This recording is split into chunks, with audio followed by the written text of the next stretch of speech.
Thursday మెన్యూలో rice అయితే నానబెట్టేసుకొని బీరకాయ curry అయితే చేస్తున్నాను. నైటే నానబెట్టుకున్నాము పప్పయితే బోండా కోసం.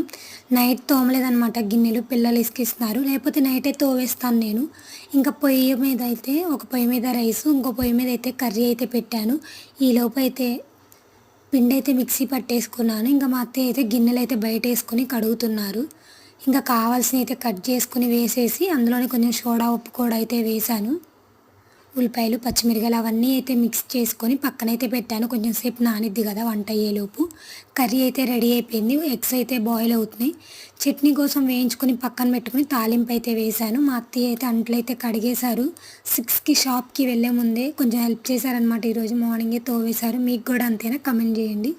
చల్లారిపోతే చట్నీ మిక్సీ పట్టేసుకొని బ్రష్ చేసొచ్చి ఇంకా బోండాలైతే వేశాను. నెక్స్ట్ షార్ట్‌లో పెడతాను ఎలా వచ్చాయనేది. ఓకే, మన ఛానల్ కనుక ఫస్ట్ టైం చూస్తే లైక్ చేసి సబ్స్క్రైబ్. బాయ్.